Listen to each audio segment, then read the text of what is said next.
Hello നമസ്കാരം, ഞാൻ mini. എല്ലാവർക്കും മിനീസ് ലൈഫ് സ്റ്റൈലിലേക്ക് സ്വാഗതം. അപ്പോൾ ഇന്നത്തെ നമ്മുടെ വീഡിയോ എന്ന് പറയുന്നത് പാവലിനെ ഒന്നുകൂടെ കാണിക്കുന്നതിന് വേണ്ടിയിട്ടാണ്. പാവൽ എങ്ങനെ കീടബാധയൊന്നും ഇല്ലാതെ നമുക്ക് സംരക്ഷിക്കാം എന്ന് കാണിക്കുന്നതിന് വേണ്ടിയിട്ടുള്ളൊരു വീഡിയോ ആണ് കാണിക്കുന്നത്. പാവലിനെ കുറിച്ചുള്ള വീഡിയോ ഞാൻ കാണിച്ചിട്ടുണ്ടായിരുന്നു.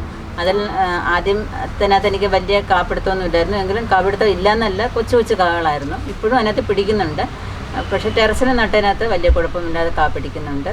അപ്പോൾ അതിന് എങ്ങനെ രോഗങ്ങളിൽ നിന്ന്, കീടബാധയിൽ നിന്ന് എങ്ങനെ സംരക്ഷിക്കാമെന്ന് കാണിക്കുന്നതിന് വേണ്ടിയിട്ടുള്ളൊരു വീഡിയോ ആണ്. അപ്പം അത് നിങ്ങൾ കാണണമല്ലോ, അത് പാവയ്ക്ക പിടിച്ചോ ഇല്ലയോ എന്ന് കാണണ്ടേ. അപ്പോൾ നമുക്ക് ടെറസിലോട്ട് പോകാം. കോവലിനെ കീടകളിൽ നിന്ന് എങ്ങനെ സംരക്ഷിക്കാമെന്ന് നോക്കാം. കണ്ടില്ലേ? അപ്പം നമ്മുടെ വീട്ടിൽ ഉപയോഗശൂന്യമായ കുപ്പികളുണ്ടെങ്കിൽ ഇങ്ങനെ കെട്ടിയിട്ടിരുന്നാൽ നമ്മൾക്ക് കീടകളിൽ നിന്ന് ഈ പാവനെ നമുക്ക് രക്ഷപ്പെടുത്തിയെടുക്കാനായിട്ട് സാധിക്കും. അതുപോലെ തന്നെ പിന്നെ ന്യൂസ് പേപ്പർ കെട്ടി തൂക്കിയിട്ടിരുന്നാലും മതി. ഇതാകുമ്പം വളരെ എളുപ്പമായിട്ട് ഇതിൻ്റെ കുപ്പിയുടെ ചുവടുഭാഗം ഒന്ന് കട്ട് ചെയ്ത് വിട്ടിട്ട് അപ്പോൾ നമുക്ക് ഇങ്ങനെ ഒരു കയറ് കെട്ടി അങ്ങ് ഇട്ടിരുന്നാൽ മതി. അപ്പോൾ നമുക്ക് എപ്പോഴും ചെന്ന് പേപ്പർ പൊക്കി നോക്കിയൊന്നും വേണ്ടത് വളർന്നോ ഒന്നും. അപ്പോൾ ഇങ്ങനെ ഇട്ടിരുന്നാൽ നമുക്ക് അറിയാനും പറ്റും. നമുക്കത് പരുവാകുമ്പോൾ നമുക്ക് കട്ട് ചെയ്ത് എടുക്കാനും പറ്റും. ഇവിടെ അങ്ങ് കട്ട് ചെയ്താൽ നമുക്ക് താഴെ പാവയ്ക്ക കിട്ടും. അത് കുഞ്ഞി പരുവാകുമ്പോഴേ നമ്മളതിനകത്ത് കയറ്റണമെന്നുള്ളതാണ്. അപ്പോൾ എങ്ങനെയാണ് ചെയ്യുന്നതെന്ന് നോക്കാം. അപ്പം കണ്ടില്ലേ, ഇത്രയും പരുവമായ പാവയ്ക്ക വേണം നമ്മൾ കുപ്പിക്കകത്തോട്ട് കയറ്റാൻ. അപ്പം വളർന്ന പാവയ്ക്കൊന്നും നമുക്കിനകത്ത് കയറ്റാൻ പറ്റില്ലെന്നറിയാമല്ലോ. ഇപ്പോൾ ഇതിനകത്തോട്ട് ഇതിനെ അങ്ങ് ഇറക്കാം. കണ്ടില്ലേ? അതിന് ശേഷം നമ്മൾ ഈ ഒരു ചരട് അല്ല ഒരു ചണം ഇതിൻ്റെ കുപ്പിയുടെ ചുറ്റിനും കെട്ടിയതിന് ശേഷം നമുക്ക് ഇതിനെ മുകളിലോട്ട് കുരുക്കി അങ്ങിട്ടിരുന്നാൽ മതി.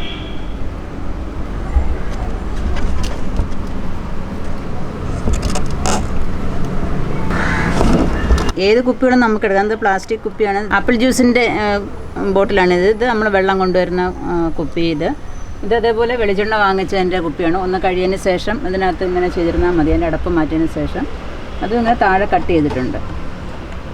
അപ്പോൾ നമ്മൾ പറിച്ച് കഴിയുമ്പോൾ അത് എടുത്തിട്ട് നമുക്ക് അടുത്ത പാവലിന് നമുക്ക് ഇടാനായിട്ട് പറ്റും. കുപ്പി ഇല്ലയെന്നുണ്ടെങ്കിൽ പേപ്പർ വെച്ചിട്ട് കുമ്പിളും മാതിരി കുത്തി ഇട്ടിരുന്നാലും മതി. ഇങ്ങനെ ചെയ്യുന്നതുകൊണ്ട് കീടങ്ങളുടെ ശല്യത്തിൽ നിന്ന് കുറച്ചൊക്കെ ഒരു ഭേദമുണ്ടെന്ന് തോന്നുന്നു കേട്ടോ. കഴിഞ്ഞ പ്രാവശ്യം ഞാൻ പാവൽ കൃഷി കാണിച്ചപ്പോൾ ഫിരമൺ ട്രാപ്പ് കെട്ടിയിട്ടത് കാണിച്ചിട്ടുണ്ടായിരുന്നു. അപ്പോൾ അതിൽ കമൻറ്റ് ബോക്സിൽ ഒരു സബ്സ്ക്രൈബർ എഴുതിയിരുന്നത് ഫിരമൺ ട്രാപ്പ് കെട്ടിയിരുന്നാൽ അതിൽ കായ്ച്ച മാത്രമേ വരൂ എന്നുള്ളതാണ് പറഞ്ഞിരിക്കുന്നത്.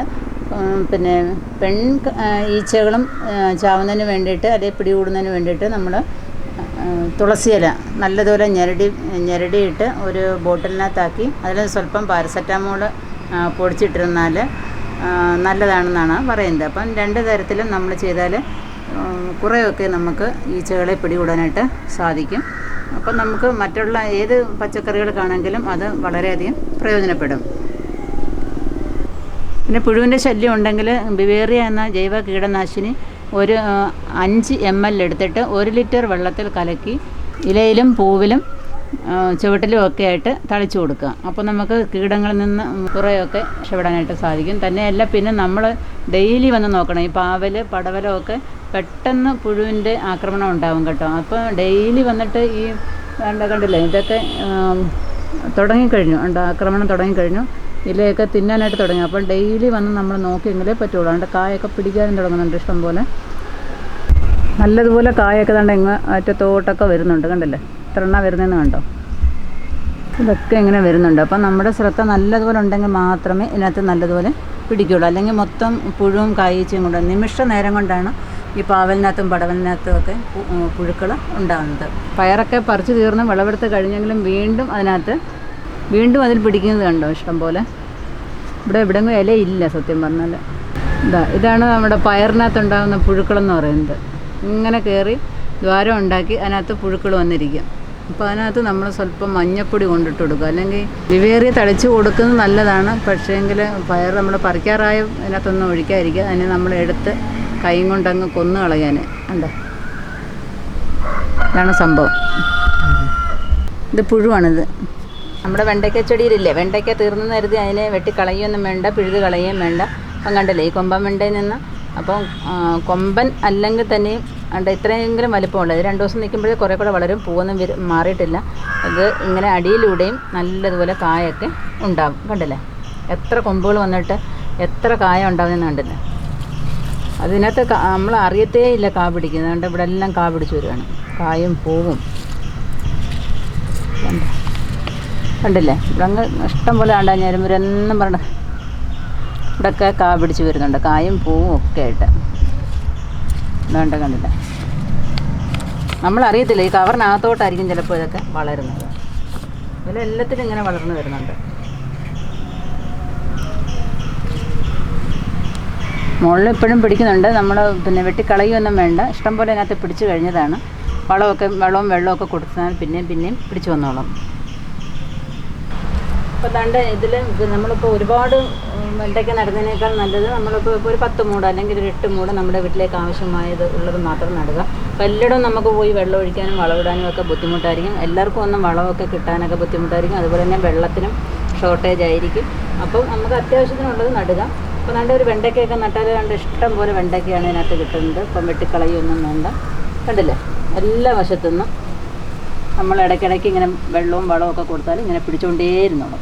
കണ്ടില്ലേ? മേളിലും അതേപോലെ പിടിക്കുന്നുണ്ട്. മേളിൽ അഥവാ തീർന്നാൽ തന്നെയും അടിയിലൂടെയും ഈ കൊമ്പൻ വെണ്ടയ്ക്ക് ഇങ്ങനെ കിളിച്ച് വന്നുകൊണ്ടേയിരിക്കും. ഇവിടെ എല്ലാം പിടിക്കുന്നുണ്ട് കേട്ടോ. ഇവിടെ എല്ലാം കണ്ട് പിടിക്കുന്നുണ്ട്.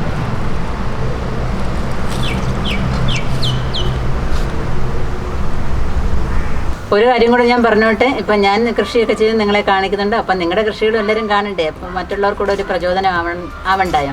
അപ്പോൾ തീർച്ചയായിട്ടും നിങ്ങളുടെ നല്ല ഫോട്ടോസൊക്കെ നിങ്ങൾ സെലക്ട് ചെയ്ത് എൻ്റെ ഫേസ്ബുക്ക് പേജിൽ നിങ്ങൾ മെസ്സേജ് ചെയ്യുക. അപ്പോൾ ഞാനത് എൻ്റെ കമ്മ്യൂണിറ്റി ടാബിൽ ഇടുന്നതായിരിക്കും. അപ്പോൾ എല്ലാവർക്കും കാണാനായിട്ട് സാധിക്കും. അപ്പോൾ എല്ലാവർക്കും ഒരു പ്രചോദനമായിട്ട് മാറുകയും ചെയ്യും. അപ്പോൾ തീർച്ചയായിട്ടും നിങ്ങളത് മറക്കാതെ ചെയ്യുക.